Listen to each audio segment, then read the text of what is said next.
Premier Stephen McNeil of Nova Scotia. Meantime, financial aid is on the way for Canada's seniors. About a month following up on this announcement back in May, a lot of people are saying, show me the money. Prime Minister Trudeau said seniors can finally expect their one-time COVID-19 financial relief payment in early July. Amounts to about $500 or up to $700 for folks on GIS or OAC. The government is spending $2.5 billion to send checks of the $300 or $500 to qualifying seniors. But can seniors wait another month for the cash? Why the delay? Let's find out. The Federal Seniors Minister Deb Schulte is here for some answers. Minister, I hope you and the family are well, and good to have you on the program. It's been about a month since the funding announcement was made. Now seniors have to wait another month before they see this. Why will it take 2 months before an announcement and the money when so many other programs were literally putting out money in weeks? Thank you very much, Evan. It's really important to acknowledge that the government is wanting to get the money as fast as possible to seniors. However, we wanted it to be a simple, straightforward program that did not expose seniors to the risks that we're seeing with some of the other programs where they're having to apply.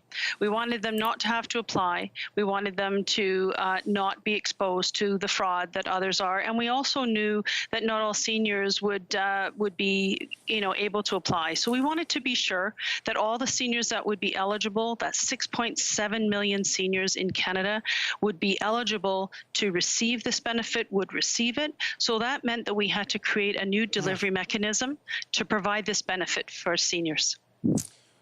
Tell me, when you just said you're doing this to avoid the exposure to fraud, how real a problem is that? And tell me about that, because I guess the implication is other programs have been very much exposed to potential fraud. Tell me a bit about that.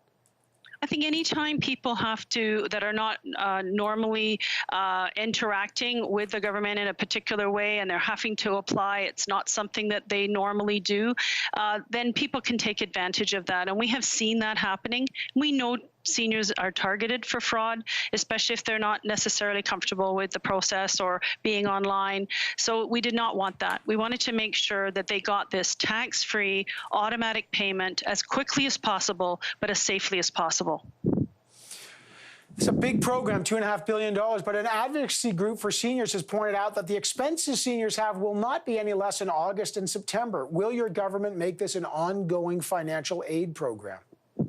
So we did hear from seniors across the country, and we also heard from stakeholders that seniors were facing additional costs. So, one of the ways we could have done this is smaller amounts over many months. We decided that wasn't the best way to support seniors. It was better to give them the one-time larger payment to be able to have them have the money now to cope with the additional costs that they were facing.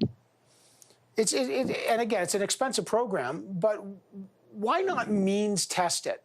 Like, if there's some seniors that have the financial stability that don't need it, why send them $300 or $500? Why not just send it to those seniors who, as your government has done with child benefit program, why not means test it so people that don't need it don't need it?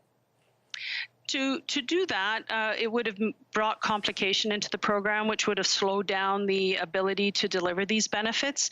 Just want to bring to your attention that 85% of the Canadians on old age security have a after-tax income below $50,000. So we're not talking about rich Canadians here.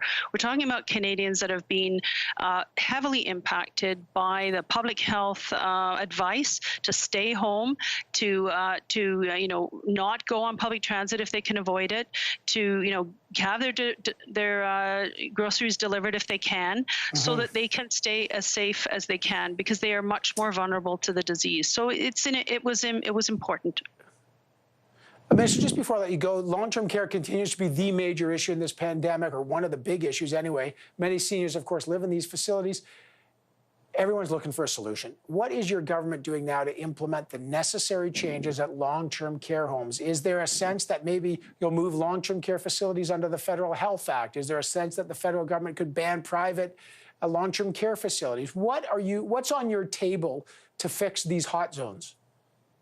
So you may not be aware, but the the federal government has been working in partnership with the provinces and territories who have jurisdiction and regulate this sector across the country. And as you've seen, there are 13 different stories of long-term care across the country, different in each province and territory. You have, a variety of different mechanisms that are delivering long-term care services to seniors. And even though we have heard tragic and heartbreaking stories, and my heart goes out to those that have lost a loved one in these facilities. We've also seen very good facilities that are keeping their seniors safe. So I don't want to jump to the conclusion of what needs to be done. The government of Canada has been working very closely with the provinces and territories to bring in guidelines, to provide protective equipment, to make sure that the workers have extra pay to be able to keep them in the service in a difficult environment, to keep them coming back to work. And we're there with the military in some of these facilities to help them stabilize. So we have been there with the provinces and territories. We will continue to be there, and we'll have lessons learned that we can then use as we come out of this pandemic to improve the outcomes for seniors in this country. All right, well, it is far from over. It's a long-term fight to make sure those seniors are safe. Minister, always good to have you on the program. I appreciate it very much. Minister Schulte, the Minister for Seniors. Before we